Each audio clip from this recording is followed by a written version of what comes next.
1630ರ ವೇಳೆಗೆ ಸುವರ್ಣ ಭಾರತ ಆಂತರಿಕ ಕಲಹ ಹಾಗೂ ಕೆಲವರ ಕೂಟನೀತಿಗಳಿಂದಾಗಿ ಅನೇಕ ಭಾಗಗಳಾಗಿ ವಿಭಜನೆಯಾಗಿರುತ್ತದೆ. ಸಂಪೂರ್ಣ ಭಾರತ ವಿದೇಶಿ ಶಕ್ತಿಗಳ ವಶದಲ್ಲಿರುತ್ತದೆ. ದಕ್ಷಿಣದಲ್ಲಿ ಆದಿಲ್ ಶಾಹಿ, ನಿಜಾಂ ಶಾಹಿ ಹಾಗೂ ಕುತುಬ್ ಶಾಹಿಗಳ ಅತ್ಯಾಚಾರದಿಂದಾಗಿ ನಲುಗಿ ಹೋಗಿರುತ್ತದೆ.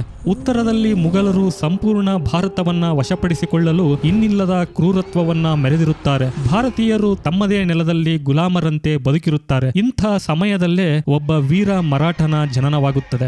ಚಿಕ್ಕ ಸೈನ್ಯವನ್ನ ಹೊಂದಿದ್ದರೂ ಕೂಡ ಹೇಗೆ ಶಿವಾಜಿ ಮಹಾರಾಜರು ಆದಿಲ್ ಶಾಹಿ ಹಾಗೂ ಮುಘಲರಿಗೆ ಸಿಂಹ ಸ್ವಪ್ನವಾಗಿ ಕಾಡುತ್ತಾರೆ, ಹೇಗೆ ಅವರು ಔರಂಗಜೇಬ್ನಂತಹ ಶಕ್ತಿಶಾಲಿಯನ್ನು ಕೂಡ ತನ್ನ ರಣನೀತಿಯಿಂದ, ಯುದ್ಧ ಕೌಶಲ್ಯಗಳಿಂದ ಆತನ ವಿರುದ್ಧ ಹೋರಾಡುತ್ತಾರೆ, ಯಾಕೆ ಶಿವಾಜಿ ಮಹಾರಾಜರನ್ನ ಛತ್ರಪತಿ ಎಂಬ ಬಿರುದಿನಿಂದ ಸನ್ಮಾನಿಸಲಾಯಿತು, ದಶಕಗಳೇ ಕಳೆದರೂ ಇವತ್ತಿಗೂ ಯಾಕೆ ಶಿವಾಜಿ ಮಹಾರಾಜರನ್ನ ಜನ ಆರಾಧಿಸುತ್ತಾರೆ, ಇಷ್ಟೊಂದು ಪ್ರೀತಿಸುತ್ತಾರೆ ಅನ್ನೋದನ್ನ ಮುಂದೆ ತಿಳಿಯೋಣ.